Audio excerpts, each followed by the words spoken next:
After a 2.5-ish year hiatus, it's finally back. Squeaky Bum Time. I'm so happy in a new environment as well. It's all fancy and glitzy. We've got the monitors. I've got Keish alongside me for the entire season as well. And we'll have a rotating cast of characters, cast of ex-pros. Nigel Winterburn is here alongside Paul Robinson. Gentlemen, this is a very relaxed and easygoing conversation, so nothing too serious, more timeless about your time as a player, as a figurehead within the game, right? Absolutely. I mean, I'm generally stoked to be alongside not just an exceptional goalkeeper who's incredibly tall. I'm meeting you for the first time, Paul, and I'm absolutely shocked by just how tall you are. I haven't seen you before. Well, you haven't met someone like No, Wenger. I've not, exactly. And I thought Dan Burn looked tall on TV. That I'm looking at Paul now. And then obviously there's Nigel as well. Nothing about his height? Nothing about his height? I mean, it feels a lot more familiar. I've shrank a little bit over time. You can give me a bit of... Gravity does that as you get older. It certainly does. He fits right in Malaysia. Yeah. It's the average height. It's perfect, yeah. I see how this podcast's going. I'm ready. It's speaking facts. It's entirely true. As you get older, gravity will compress your spine and you're a little bit shorter. So you can look forward to that as you get even older, be even shorter. Right, you come for me, I'll be ready. When you're ready to start, we can go. We are the same height.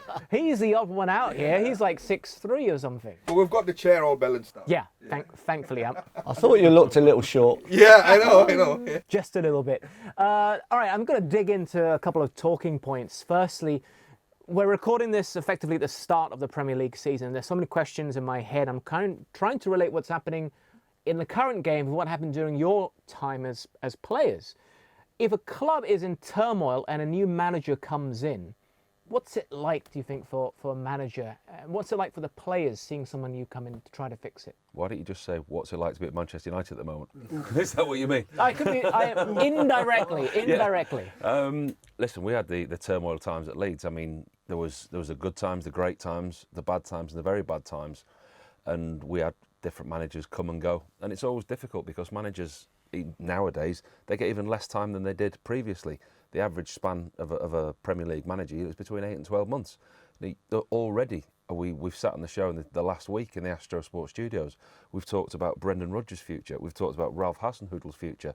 Are they safe? Are they in the job? It's the first game of the season. So all of a sudden, you know, a new manager comes in. They're under pressure immediately to get results. You look at Manchester United now, Ten Hag, lost 2 games. Next fixture, it's an easy one. They're at home to Liverpool. So it's going to be so difficult for him. He's obviously pre-season, people got false ideas of what he can do and what he's going to implement, but it takes them time. And the one thing that you Premier League managers don't have is time.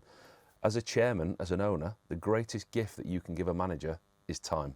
Yeah, you talk about giving them hundreds of millions to get players and the rest of it. The greatest gift you can give a Premier League manager is time. And you have to do that. And as a manager, you have to come into a dressing room.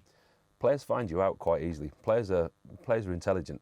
If a manager comes in, results don't start going right, there's 1 or 2 players in the dressing room, 3 players, what's he talking about? What's going on here? And all of a sudden, it spreads in the dressing room very, very quickly. So as a manager, you get found out very quickly in your own dressing room. I like that point about players being intelligent and then they find out about you very quickly. I'm also a bit curious that when a new manager comes into the picture, what sort of research that you guys do? Because obviously in the modern era, like say for example in the context of United, you've got Ten Hag coming in. I'm sure the players would have had, read multiple articles online. They would have read social media reviews about what Ten Hag did at Ajax. They would have probably watched some of the Ajax games as well. But when you guys were playing, when a new manager comes into the mix, how did you guys obtain information about him, his style of football? I'm going to jump in and follow up on that question. I'm going to come straight to Nigel for this. Guy comes from Japan. Yeah, exactly. I used to look on CFAX. You didn't have social media, that was short. Yeah. Listen, the headlines said it all. Arson who? That was the headlines in the Sun newspaper. Nobody knew about him. We didn't know about him. David Dean introduced him. You've got this manager coming in. You're not quite sure. He looks like a professor. But I think the most important thing is, and Paul will tell you this, players are selfish and they want to look after themselves first. So the first thing you're trying to do is impress the manager. You want to be part. If you still want to be at the football club, you want to be part of that football club. If you like the manager. I've said on many occasions. I did a couple of training sessions. I was older then when Arsene Wenger came in. There was rumours flying around that he'd been told to dismantle the back four. And so for me, it was like he came in, we did a couple of training sessions, and it was just like, boy, oh boy, this is so different to anything I've done before. I want to be part of this. It looks like it could be exciting and fun. So first of all, you've got to prove to him that you are the right man for this moment in time. And thankfully for myself and that back four, Wenger had his own mind. And he wanted to stabilise the club by keeping the back four together, and then what he introduced was attacking elements to the team that made it what he thought was so much more exciting. So I think first of all you look after yourself, then you make sure you're part of it, but you then have to, for me, I had to make bigger changes with. Wenger brought in dietary things, he brought in things that I wasn't used to. I mean, initially then, I hadn't done really any weights through my career. As a fullback, I always felt I needed to be light, I needed to be quite nimble. And then we started doing a weights programme. And psychologically, I think for me, it just felt as if I was feeling as if I was getting a bit heavy, a bit bulky. I wasn't moving around as quick as I could. And I just went to see him and just said, I don't think the weights program's for me. I just don't think it's worth. And I thought, oh, I'm going to get it here, sort of thing. You're not conforming or anything. And he just said, don't do it. Just like that. Just like that. Don't do it. If it doesn't make you comfortable, you don't have to do it. Just when the guys are doing the weight session, you can come off and do some stretching and some different stuff. But when all of this was thrown at you, the diets and all of that, instead of having chips and ketchup, whatever you were having before that, to suddenly, what at the time was brand new, are you thinking, what is this? Well, yeah, exactly. But you go with it, don't you? I mean, the whole process is about winning games. And as I just said to you, for me, with the training sessions, and then we started to play in the games how he wanted you to play, to me it was exciting. So you go with that. So all the other stuff was a bit of a side attraction for me. It didn't really matter, He wouldn't we used to travel on the train a lot. And we used to have our own carriage, and you could see that the lady or the gentleman was coming through with the tea and the cakes and the biscuits and the sandwiches, and he used to get straight up and he'd wave them through. What, not even a cup of tea? No cup of tea. Off you go. And then he'd come through the next time, and he'd look and he'd sort of nod. You go, oh, I can have a cup of tea, and then he'd say, no sugar. Tea, no sugar. I mean, you think about it, it's just incredible that he's sort of he's taken over your life while you're around him, and you're a grown-up, you're an adult. Years ago, like when he first did it, that's football now. That was revolutionary at the time, but football now, their lifestyle is 24/7. When we played, when I first started playing, you'd get a Wednesday off, you'd get a Sunday off, you play every Saturday. But now football's more of a lifestyle than anything. You look at Bielsa, the way that he controlled the players at Leeds, they're looking for that nth degree, that tiny little bit of advantage that they can get over anybody. And football now, like Asmir Begovic is a good friend of mine, and I talk to him, and he says about when he goes out for dinner, he sometimes takes his own dinner out on a night time with the family because he knows that what's going to happen at the training ground. And players want to extend their career. Players are fitter, they're stronger, and they're playing for longer because now it's a 24/7 lifestyle. You cannot take your mind off football. Change is such an incredible thing because it can be very overwhelming in the context of a football team when a new manager comes in and brings in wholesale changes. Nigel spoke about Arsene Wenger. Paul, throughout your career, were there instances when a new manager came into the picture and brought across like a wholesale set of changes that just sent a bit of shockwaves into the squad? Yeah, Jacques Santini at Spurs, exactly the same. I disliked him strongly, and I think the feeling was mutual. He had a similar way in which Pep Guardiola came into Manchester City with Joe Hart and immediately said he wants a new goalkeeper. That wasn't right. And in his defence, I wasn't playing as well as I could be at the time. My confidence was low. I wasn't playing particularly well, and he didn't do anything to help that. I was in and out the team, and as a number one goalkeeper, trying to hang on to your England number one status, it doesn't help you in any way, shape or form. So the training routine was changed. Like Nigel says, the food was changed, this was changed, that was changed. And he was, when he wanted to get his message across, he could speak absolutely fine. When you wanted to go and speak to him, didn't have a clue what you were saying, couldn't understand you. Door was always closed, manager was unapproachable. And for the players that he wanted around, fine, no problem. But for me, there was never ever a relationship with him.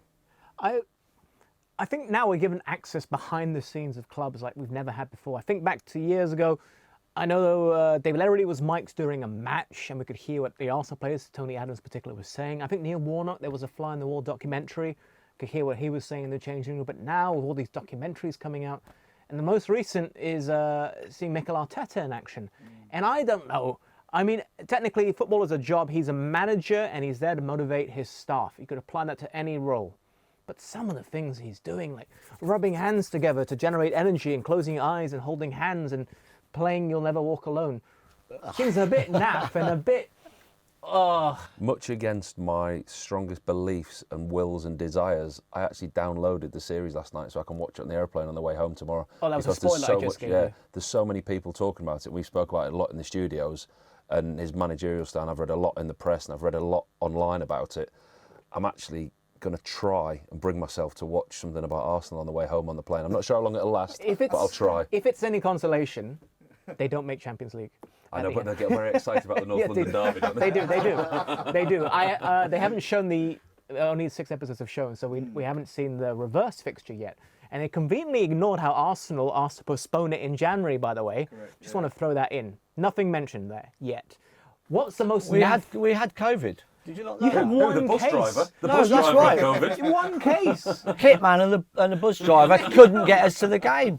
I mean, come on, in modern history, they couldn't get there on time, so they called the game off. They could have called anybody from the back four for Arsenal. I'm sure you guys could have This was helped after out. selling 3 players and having 6 others on loan that they could have called back. Exactly. My point exactly. But I want to know, in the same way that I'm viewing some of Arteta's methods as being a bit naff, a bit David Brent from the Office, or Brendan Rodgers-esque, what's the worst that you've experienced in your time that a manager has tried to do and you've just thought, this is fucking ridiculous? This will surprise you, actually. We had a guy come in at Burnley. Sean Dyche, very open-minded, and he's very open-minded towards his staff, listens to what they say. If you're ginger, you have to be. We had this Go on. cryotherapy chamber brought in. You know, the freezing cold. It goes to like minus 120. You go in, you have to put things over your extremities like your ears and your hands, and you have to keep moving or else you freeze, which was fantastic. I lived and died by it. I swore by it. I was in there 2 or 3 times every day. It was fantastic. For me, at the end of my career, it probably allowed me to play for as long as I did. But the guy who, I don't know if you've heard of him, Wim Hof. Yeah. Oh, yes. He's really big on social media. So the yeah. Iceman, Wim Hof, yeah. So he's got all these breathing techniques and the ice stuff. He came into the training ground once. Oh my days. We went into this room in the training ground and he's doing these breathing exercises and he tells you to hold your breath and tries to train you to hold your breath. And it sounded just like a load of pregnant women, like in labour. And then you're trying to hold your breath. And then one of the physios at the time, he was really into it. So you hear the lads going, buying into it. And then you had to hold your breath for certain amounts of time. And it got to the point where you're getting dizzy and he's pushing you through it, trying to push you to your limit with your extremity, with your breathing. And anyway, this little Spanish physio that we had, we all kind of, I was at the back, I was a little bit old, I was kind of doing it, but not quite doing it, looking around. And then all of a sudden, like, everyone sits up, and this Spanish physio's in the corner like that. Passed out. Oh, God. He's passed out. So everyone's just gone like, what's going on? What's happened to him kind of thing. Wim Hof's over, like, he gets him up. Oh, it's fine, no problem, it's fine. He's just relaxed, fucking dead. Yeah, he's out. Now this makes sense. Do you remember there was a game last season? I think it was last season. It got postponed. Burnley, Sean Dyche. It was because of the snow and the pitch had frozen. He comes out in a shirt. He had his shirt. Yeah. Now it makes sense. I thought he was. Tottenham game. It was Tottenham. Sorry. Tottenham game. I was there. He's trained to survive in the cold. Exactly. Now it all It makes was summer sense. to him. I thought he was trying to look hard in front of everybody. No, he's but been round to Vim's for holiday. now it all makes sense. No, the other thing about these documentaries that I find really fascinating is that it's given a glimpse into what halftime team talks can be. Because sometimes you hear the idea that, halftime team talks have got to be motivational and powerful. But then you also ask yourself that there's like almost 40, 50 games in a season. You can't repeat the same method week in, week out, all this halftime team talks. And what was like, sort of like the weirdest halftime team talks that you guys have gotten throughout your career? I don't know about weirdest. I mean, I always go back because it's so different to me with Wenger. And we would, so we'd go in at half time, and he wouldn't come in the dressing room. He just nothing. So it didn't matter how you played. And I think his philosophy was like the players Paul would say to you, they would rant and rave, there might be a bit of pushing and then shoving, and he'd leave it 2 or 3 minutes, and then he'd come in, and he used to, first of all, he used to say to physio, sugar, and he used to give you a lump of sugar. So put a lump of sugar Like a under load of racehorses. sugar under your tongue, each one, and then he used to go around and tell you like what he wanted you to try and achieve individually and more collectively, but individually as well. What you know, we need to move the ball quicker. We need combination play, different things. And then once he stayed out the dressing room. And we were I can't remember who we were playing, but we were getting a walloping. Yeah. And Pat Rice had come in and he started slagging off the players. And he was like having a go at one of the players when Arsene walked in. And no word of I had to put the towel over my head because Wenger literally went ballistic at Pat Rice for having a go at the players and literally chucked him out the dressing room. And I was thinking, actually, maybe you deserve a bit of a... Yeah. At times, you know, some players respond to that, but literally he gave Pat Rice as if it was his fault for our first half performance, and literally chucked him out the dressing room. And then Wenger started again, sugar. And A lot of modern day managers are like that, though. I mean, that's changed. Gone are the days like teacups around the dressing room, the scream and the shout and the you get. I used to like that as a player because you knew where you stood, and I enjoyed that type of man management. But the modern day managers, even the old school managers that you'd expect, like Sean Dyche, you let the players go in the dressing room, and the players are pumped up, they're hyped, and you have your characters in the dressing room will shout at one another, you'll put the team right, and the managers will take themselves off to the coaches' room, and they will have a discussion with his coaches, with everything else, and then they will come in and deliver a constructive talk, whether it be, sometimes it's aggressive. Listen, sometimes they blow the top, and while they're talking, you can see them getting more and more angry. But what they do is they take themselves away from it for 5 minutes, and then they come in and try and deliver something that's productive. I'm just trying to imagine Wenger screaming and shouting at the players. In my time there, he never did. Never raised his voice once. But I've heard along the way that I think at Man United a couple of times he did, because you can remember him standing on the dugout when he got sent off. And I think I think he lost his rag a couple of times there. But in the period I was there, that was the one thing that fascinated me about Arsene Wenger is he never ever lost control. He never raised his raised his voice. It was incredible. George? Oh yeah, cool. Yeah, I was going to say, because I know that Bruce Rioch came in between and all that. I know, but George was there for so long, and Wenger was there for so long. It must have been. Which did you prefer in terms of a half-time team talk? If you're losing 1-0 against Manchester United, boy, oh boy. I mean, listen. I think sometimes you want a bit of a dressing down. I think George gave you a bit of a dressing down deliberately, but he gave certain players a dressing down. Because he knew he could get a response from those players and it would be a positive response. He didn't pick on the ones that he thought would react a different way and maybe just tell him where to go. He knew what certain players to pick on that would lift their level of performance. I didn't mind both, if I'm honest with you. I did think at times Arsene should have laid into the players, but that wasn't his way. But George, he fell out with many players. He fell out with Martin Keown once, I think it was at Ipswich, and then literally the players had to hold Martin back because I thought he was going to... Seriously? I thought he was going to rip his head off. Because Martin's not a small guy. No. George is not the biggest guy either. So we had George at Leeds and I'll never forgive him. Never ever forgive him, because I was a kid at Leeds. Yeah. And I was on the bench when we went into Tottenham. And he was Leeds manager, going into Tottenham, ex-Arsenal manager. So after the game, can't remember what game it was. I didn't play, I was sub because I was a kid at the time. We come out the ground, out of White Hart Lane, going back to the train station to get on the train back to Leeds. Coach comes out the stadium, turns right, and then just as if you come out the stadium, the old stadium, you get to the traffic lights and then you turn left, there's a pub on the corner. As our bus just pulls up at these traffic lights, all of a sudden, hundreds of people come running out this pub. Our bus, my God, gets absolutely pelted. Windows coming in, battered, bricks coming in, bottles coming in. All the Spurs fans wanting to kill George Graham. He'd got in his car, read the script early, thought, right, let the bus go, I'll come out and go left, go the other way. Wow. So we're all trying to get home. The bus windows, like we're driving back to Leeds with no windows in the bus, everyone glass everywhere, and he's in his Bentley Rolls Royce back up to the King's Road somewhere. And you're what, 17 at the time 18, or something? Yeah, 18, 19, yeah. Are you thinking, And then all these Tottenham fans ended up idolising me a few years later after trying to batter me. in fairness, I mean, George ended up at Spurs himself, didn't he? So Yeah. strange how things went. Was there one halftime TikTok that you would never ever forget? One that completely stands out in your mind? No, not really. Without having to sit here and think and give it some real thought. What about team talks maybe you've given to an individual player? It's often said some players play better when they're angry. Wayne Rooney, I think, is probably a good example. He looked like he needed to be motivated in an angry way to play better. It's been spoken about. Did you ever pull someone aside? I've had a few people against the wall, yeah. Actually physically up against the Yeah, wall? definitely, yeah. I think that goes on in dressing rooms, and it still does now. If you don't think that somebody's given their maximum effort, listen, everyone has their bad days, but minimum requirement is maximum effort.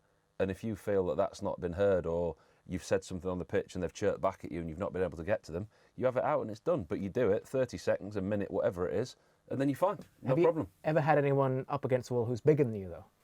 There's not many people that are. Just wanted to say that. I found that amazing. It's self-regulation within a team dynamic. But that is. You talk about the captains and leadership on the field. Leadership on the field is a huge thing, and in the dressing room as well. Different players are different, and there's characters that are obviously going to collide, and you don't get on with everybody. It's quite simple that you don't get on with everybody. But when you're a team, you go out there and you perform as a team. You say your piece, and you get on with it. Sorry. No. There's actually another thing that I want to touch on. Obviously, the All or Nothing series is the flavour of the month at the moment, and everyone's talking about it. And the other very clear thing... What's the Arsenal series? The Arsenal series. They've renamed that, you know that. Did I tell you that? They've renamed that Arsenal series. What are they calling it now? Nothing. We've got to get him on one of the comedy clubs here. He said this joke about Killing it. 5 times Yeah. now. I'm hearing it for the first time. I'm hearing it for the first time, and it's great. It's new material. Yeah, new material, We've only yeah. been together 2 days. He's told it me 50 times. he's bigger than me. I can't tell you anything about it. You've just got to take it in. I got to take it. Yeah. No, the other thing that really stands out from these documentaries is obviously we get a behind the scenes window into what the dynamics within the dressing room is like when it comes to players that don't necessarily want to be there anymore. I think the Arsenal documentary touches a bit on Aubameyang. I think the Spurs one in the past, you had the whole Dele Alli situation with Jose Mourinho. What was it like within a dressing room when you've got a character that just genuinely doesn't want to be there anymore? Well, I don't know what Paul thinks, but I think it's completely different now because if the player doesn't want you there or the manager doesn't want you there, in my era, they went and trained with the kids and you didn't see them. The only thing they did was got changed with you because that's where their peg was at the training ground. You never saw them again. If they fell out with the manager or the manager fell out with them, That's it. they were gone. They were off training with the youth team. They're exactly the same, but they're not treated any different, because it's just one of the lads, isn't it? Listen, if a player wants to go, they want to leave, people from other clubs, all the players get on well together 90% of the time. If one of the lads was in the dressing room and he'd been sent off to train with the kids because he wants to leave, the players in the dressing room generally don't treat him any differently, do they? No, they usually do. It's usually most players take it as it's an issue between the player and the manager, and eventually it gets resolved, and it doesn't usually affect the. It'd be like dressing room banter. You'd come in the morning and be like, "Oh, you still here?" Yeah. It But doesn't affect the players really. What if it affects the player's motivation himself? For example, Jesse Marsch recently spoke about Rafinha, who very clearly dreamt of moving to Barcelona, but towards the tail end of last season, he was completely ballistic for Leeds United, put in 110% every game, secured the survival, and then made the move. But what about players who, in the middle of the season, want to move, and then that affects their effort on the pitch? You know why Rafinha wanted to leave? Because he was Leeds' most creative, attacking, goal-scoring threat, left-footed, and Jesse Marsch played him at right wing-back against Chelsea. That's why he wanted to leave. Yeah. No surprise. I'll throw a name at you then, Anelka, because good God, he was electric. I still remember he just lit up the Premier League. I would have been about 12 or 13 when he was playing for Arsenal, and the world was his oyster. He was a teenager. He was like me, and suddenly he was gone. Because he wanted to go. Exactly. Or his agents wanted him to go. But listen, I got on okay with Nicholas. Most people say he seemed as if he was sulking. I think that was just his body language. But he was a terrific goal scorer. I don't know. Maybe he was. I don't know him well enough, because maybe he's the type of character that just keeps needing to be moved on all the time to, I don't know, stay motivated, or that's what he wants to do. I've always said I thought he should have stayed at Arsenal another 2 years, but he will turn around and say to you, but look at the clubs I've played for and I've been successful. I can't argue with that. I guess hindsight helps, because not too long after, Henry suddenly became one of Arsenal's greatest players, and maybe it would have been different. Maybe, who knows? It's all lost in time. But what about for yourself? You've played with some big names who wanted big moves to other clubs as well. Yeah, I mean, but like I say, it doesn't affect the dressing room. You understand it from a player's point of view. If they want to better themselves, the time that I was at Leeds, it was a fire sale. You turn up for training and you wonder who was going to be there that day, because of the problems that were going on. All right, let me skew the question. But there is a reverse to that. What if we would say to you, look at it from the other way, that the manager wants you out, but the player doesn't want to go. The players are not going to treat the player the other players are not going to treat the player any Loyalty works different. one way in football, and that's the player to the club normally. Because let me try to skew it another way. I'm thinking of a conversation in the All or Nothing documentary, and it looked like Arteta was trying to make sure he doesn't lose the dressing room, because the players are sitting around saying, did you hear what happened with Oba? Yeah, he didn't turn up for training, or it's late, whatever it was. And then someone, I think Rob Holden, says, the manager's got and says, yeah, the manager's got and it just felt like it was a clash of the two big characters in the dressing room, the manager and Pierre-Emerick Aubameyang. Are you conscious of that? Do you think managers are conscious of that, of not losing face in front of all the players? Definitely. You're the boss, you're the gaffer, you have to be. No player in the dressing room can be bigger than manager. But that surely has a knock-on effect. Look at Manchester United. Look at Ole Gunnar Solskjaer. When he first came in, he refused to park in the manager's spot because of respect for Alex Ferguson. So how do you expect the players to give you respect? Yeah. Players in that dressing room had bigger characters and bigger profile than the manager. Ronaldo, Cavani, Fernandes, players like that, far bigger characters than the manager, and it never works. Quite often when you see a lesser character of a manager come in, they try and shift that old guard out. They work with a younger team. They try and bring their own team together, if you like. They want the old guard moved on. I think also as well, if you look at where Arsenal were when Arteta came in, he quickly realised that things were stale. Too many players had been at the club for too long, hadn't achieved what they should achieve, were too comfortable, didn't have a winning mentality. If he drops his guard on any individual player, doesn't matter if it's your top player, then he's going to be seen as weak. And once that gets around the dressing room, you're gone. So it doesn't matter what you could say at the time. Aubameyang was a top player for Arsenal. It might seem a small thing to us on the outside, but for what Arteta is trying to achieve, then it was a big thing. It was a big thing for him, and he just said, "This guy's got to be gone." You keep 11 players at a football club happy, very happy. The hardest thing for modern day managers is man management, because of the money the players are earning, the powers the players have got, and the squad of players that they need. They keep 11 of them very happy every week because they put them on the pitch. It's keeping all of them happy. It's the hardest job. And I think George Graham, just before when he joined Arsenal, did exactly the same thing. He got rid of all the senior players, brought in 3 or 4 different players he wanted, elevated some players from the youth system, and then worked with a squad and a style of play that he wanted. He got rid of Sampson, Charlie Nicholas. He got rid of Steve Williams. Viv Anderson went. He got rid of all the senior players. But he also got in young players, and I've heard a few of your former teammates discussing this, but I'm trying to put a bigger picture onto it. Kept you all on a very short leash in terms of pay. He can be a little bit stingy. It seemed he had control of a huge aspect of the club. He had the whole control of the club, I think. I believe he did, yeah.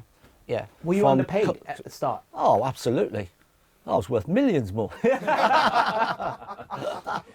Because I heard, I think I might be wrong, which is all from memory, but Lee Dixon saying he met George in a car park at a garage or something, and he was in his car, and this is how much he offered. But looking back at it, actually, it was cool in terms of how much. Oh, I agree. Oh, yeah, he was super, so good. almost, you're at Arsenal, this elite club, and he was almost the same. But we haven't got a lot of money at the moment. So this is what I'm going to give you. Look at this club. Look at the tradition. Look at the history. That's it. You've got to sign for that. We can go back where you are. And that's a bit what it was like. And when you walk in, I went to Highbury and Marble Halls. You go up the steps. He's got this big, massive oak room that he's sitting at, and his big desk. And you walk in, you think, "Cool, this is impressive, but I can only give you this much, son." And you're like, Arsenal and Wimbledon. I had a great time at Wimbledon, but I want to be at Arsenal. Okay, I'll take it. It's just ridiculous. Is he the greatest salesman you ever met? Yeah. And that's really fascinating, because much of the discourse around modern managers seems to sometimes be very centered on just things like tactics and football philosophy, sometimes disregarding intangible aspects of it like charisma. And I'm curious to understand from your point of view, just how important is charisma to a manager? Well, I think, I mean, there's different styles, because with George, it was quite clear that I'm the manager, you are the players. Really, you talk to me when I want you to talk to me. And that's where, for me, I was saying before, where a captain becomes very important, because if we had something as a team we weren't quite sure about, we'd go to Tony, and Tony would go in and see him. I just feel that George, he was a big character, and you didn't want to fall out with him, because you knew that there's probably a good chance you'd be gone if you did. Okay, can a manager sometimes be too self-indulgent in himself? For example, David O'Leary decides to publish a book whilst he's manager at Leeds about the trial and all of that. Can you imagine if that happened now? Can you just imagine the furor that would create? I'm sure the players must have thought, well, what's happened here? Why is the manager doing this? Yeah, there's a little bit of that, but there's a lot made out of that book, and I generally don't think it had a lot of effect on the players at all. But why publish it in the first place? Well, that's up to him. That's him. That's what he wants to do, and that's what he chose to do. I suspect there was a financial reason for doing it at the time. Simple enough, I guess. Yeah. Simple enough. Can a manager be too relaxed, though? Because we can talk about being authoritarian, like George Graham was, controlling everything. And I think, and I've worked with him, Sven-Goran Eriksson.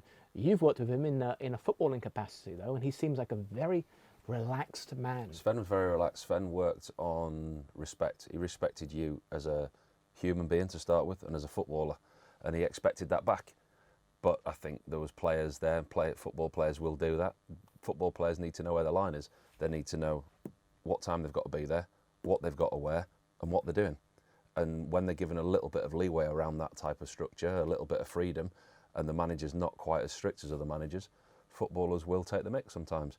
And I think Sven was guilty of that. I think tactically, I think he was not as aware as he could have been, to put it a nice way. We played a 4-4-2 for England, and everyone, talk about the foreign managers, the revolutionary, all the rest of it. You look at the way that teams play now, the modern systems, the 1-2 behind, 3 in midfield, the wing backs, the 4 midfielders behind the 1 striker, 2 midfielders behind the attacker number 10, the 6, all the different formations. We played 4-4-2. We had some of the best players in the world, and he didn't change the system, because that's the system he knew and he wanted. And he would just try and put the best players in England into that system. So at times we had Joe Cole playing left wing, Paul Scholes on the left wing, Frank Lampard and Steven Gerrard playing together as 2 central midfielders, both with excellent attributes, but neither of them complemented each other's game. I think Sven tactically lacked, and I think the way that he delivered his tactics and what he wanted to do on the training pitch, I think at the time it was what we knew, but I think looking back now with hindsight and the way that the modern day is, that squad and that team of players would be suited to a manager with a lot more flexibility in his formation. Well, what happens when the group of players themselves realize that you're looking at the manager delivering his instruction, you're looking at the tactics that's being laid out, and the group of players themselves know that this is not going to work out? Shouldn't the captain? How do you deal with that scenario? Shouldn't the captain, like Beckham, No, be it doesn't speaking have to be to him? captain.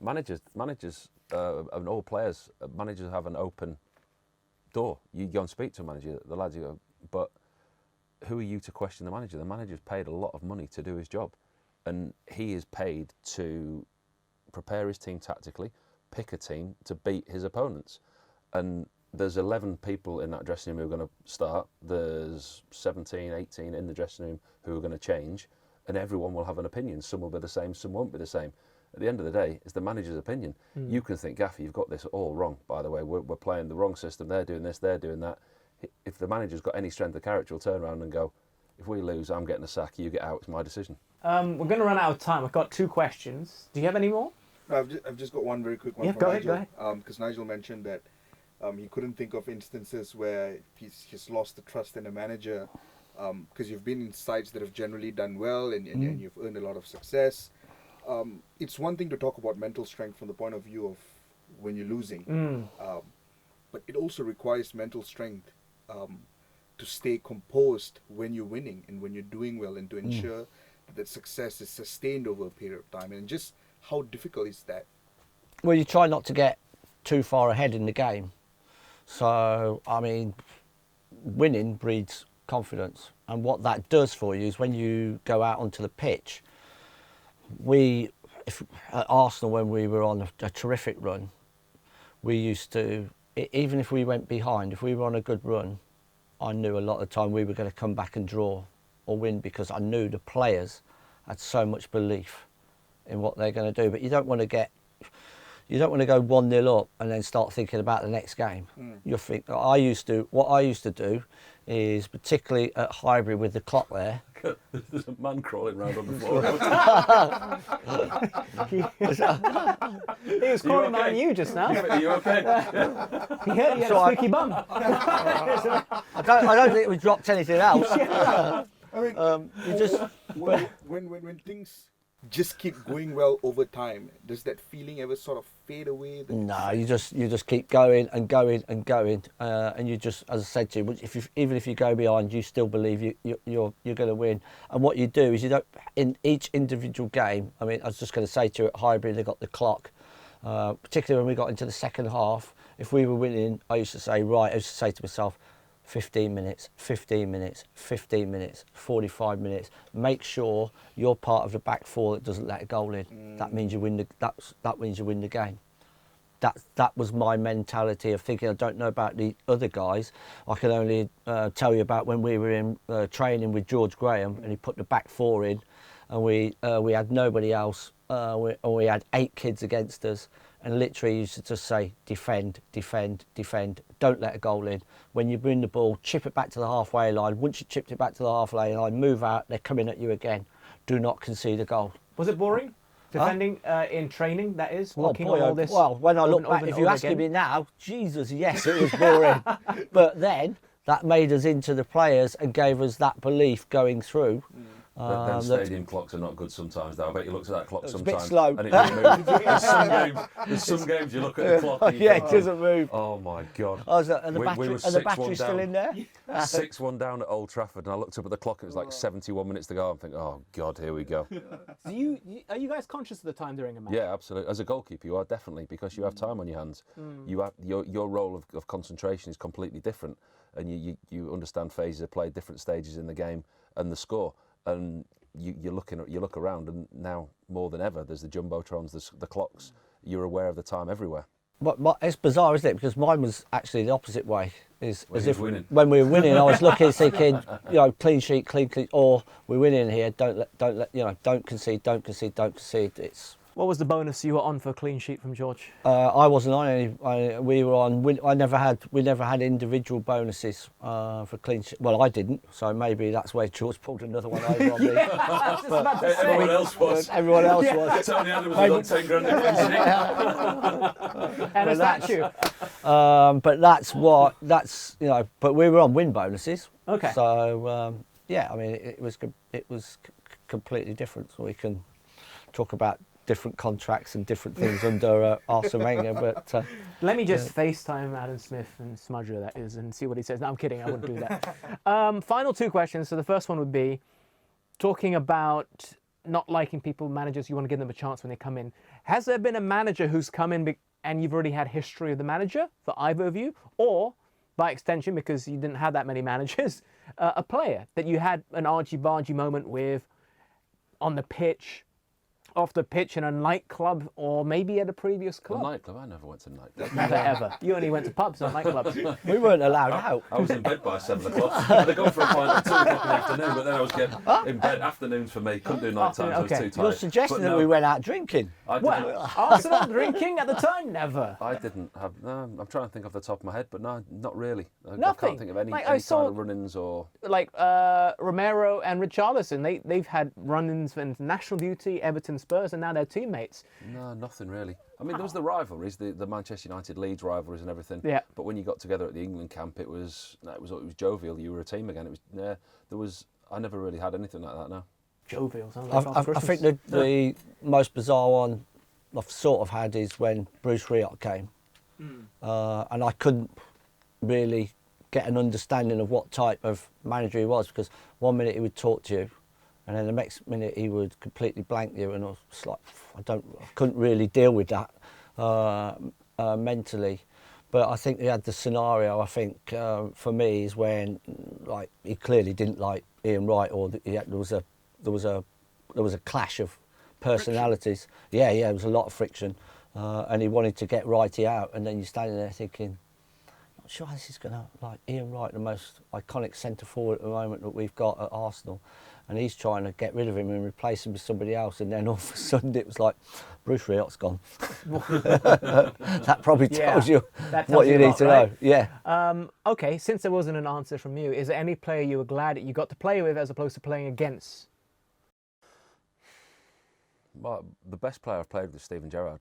I've said that to you before, just as an all-round footballer. I think him and Wayne really technically gifted. Paul Scholes.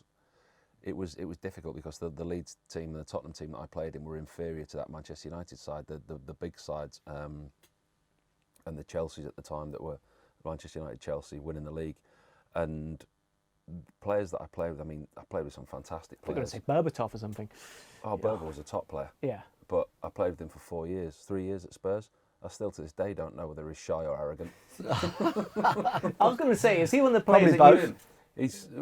Me and Berber may have had a few words over the years. Because obviously his tracking back, he wasn't exactly renowned for that. No, or and the times where I defensive. used to kick it up the field, and if it didn't land within 2 yards of him, he didn't move. That's how I scored my goal. But it wasn't Berber, it was Mido. You know Mido? Yeah. Mido didn't move out the centre circle most of the time, unless it was right at his feet. And I think that's how I kicked the ball up to him, and he didn't move, and that's how it ended up in the goal. But that was, Kind of got an assist. yeah. But that was a little bit like Anelka as well, because sometimes you'd play the pass to it, be a yard at the side, and he'd just stand there, and he just used to look at you, and then look down at his feet, and he'd just say, "You taking the?" It's like a yard to the side. You could, sometimes you're not quite as accurate as you want to be, and it was just like, play it to my feet. Well, what are you thinking? Because you're a veteran compared to him at this. Can get running, mate. Good. That's what we like to hear. All right. And I mean, you never kept it off the pitch, right? Any issues you had with Berbatov or Mido if they're not running and tracking? There was no back issues. There's Nothing. no issues at all. No, nothing. Okay. Nothing at all on a personal level. I just growled at people when they weren't doing what I expected them to do, and they did with me as well. All 6'3" of you, or however tall you are, growling. Not a pretty sight. Okay, the final question, I promise this is it, because we do have to wrap things up very soon. Is North London currently white or is it red? It's always been red. I spoke can't even first. believe he said that. And he's just told me he's an honest pundit. I can lie as well. I just wish you were Very, both. very white. Right, Champions League football is where? Yeah, but is Champions League football success? Getting there's more money. Yeah, it's I think if you're completely honest, the history of between the two clubs, if you're talking about modern from when I played to went through, Arsenal in period with George Graham and Arsene Wenger went so far ahead, and it's changed, it's coming back. But I think what the Arsenal supporters are holding on to is the We've got fact. the colour TVs and all that. Yeah, It's all is changed. the fact that Tottenham still a successful, if you want to call it success, still haven't provided those trophies, and if they do that, Listen, a dinosaur like me was the last one to lift the trophy. Well, I mean, my boy's 14. And he's that's never what I seen Spurs told lift you. a It was trophy. red. Yeah, It's not. that's fair. It's white. Well, We've got to do the customary podcast question. yeah, go ahead. Squeaky Bum Time. Final one is a tradition of the podcast, I believe. Throughout your careers, what was like the one Squeaky Bum Time moment that you guys have had? Well, I think most people ask me about Canio. So that'd be Squeaky Bum Time. Yeah. Because I definitely was getting out of the way. You look a bit like him. No, I'm just kidding. Strangely. Okay. Squeaky Bum Time. Losing to Swindon 2-1 in the cup and then coming up and scoring a goal. That's on YouTube. It was a header. If you thought Allison's header was good when they finished fourth, whatever, that one was outstanding too. Yeah, that was in Fergie time and that was overtime. I guess that's about it, right? Yep, I want that's to about it. think it's been great having you on board for the first time. Yeah, I want I've had to. a lot of fun, definitely. Looking forward to your new show, by the way. Yeah. You know what? Plug it because he was really enjoying your piece last night. Go for 90, coming soon. Stat-based show on Astro Arena 802. We're honest, so we'll let you know what we think of it. Oh. Looking forward to it. Do you like stats in games? Stats can be used in two different ways. Yeah. They can be dressed up to make them look how you want to look, but I think they're becoming more and more a key part of football. Yeah, so good show. Yeah. In agreement? I like stats, but I don't like them being overused because I think it can give a false opinion of the game. One stat that really annoys me: please don't use expected goals. Oh, Please. I don't even know what that I'm sorry, Paul. please. I'm a big fan of No. experience. You know what? You know what? Let's just do a little bonus, a little extra. I want to know about this because there are two camps: expected goals against. How do you say expected goals? Go ahead. He's the expert on this. You ask a striker, how many goals do you expect to score today? 3. No, I think expected goals is slightly misinterpreted in a sense that it's a metric that was created to. Can you explain the formula? How do you get to expected goals? There's no one set formula. Essentially, what there is a model behind it, an AI model that essentially what it does is that based on a chance that is created by a player, it assigns an expected goal value to that chance. So, for example, if you're shooting straight at goal and you've only got the goalkeeper, the expected goal would be higher. If you're shooting at goal and you've got 2 defenders there, the expected goal is slightly lower. How do you know he's going to Let me finish. How do you know he's going to have a straight shot at No, goalkeeper? but essentially, So somebody is assessing how good a chance it is. correct. So essentially, So it's somebody's designed- opinion. It's not a stat, it's an opinion. It's an AI model that calculates that particular. It has a value. But Each scenario has a value. XG, it's got no purpose to cast judgment on a player. All you do with XG is to help understand. So, for example, a striker could have had an off day. He could have had, say, for example, 3 missed chances. But it's also worth noting that he got onto those 3 key good positions. And But the what if he XG had model 3 would beers say- the night before? He didn't get any sleep. His baby was crying. He didn't get any sleep. He didn't lie in. He woke up. He felt a bit Yeah. rubbish. Correct. So all the XG model says is, look, today he got into 3 good positions. His XG was, say, for example, 3, but he had 0 goals. There's clearly an issue there. That's all. That's all it says. It can't be used to cast judgment. Some that do use XG to cast widespread judgments, I'm not going to defend them. I think that's the worst stat that's ever been invented. But he does like stats. Wait, Yeah, he does like stats still. Wait till Paul hears about expected threat. It's a new thing that's being created at the Soon moment. you'll be telling me we'll be having set play coaches and throwing coaches. Liverpool, that helped them. Okay, now this really legitimately is the end. Thanks, guys. I hope you enjoyed the show. More in the future, promise.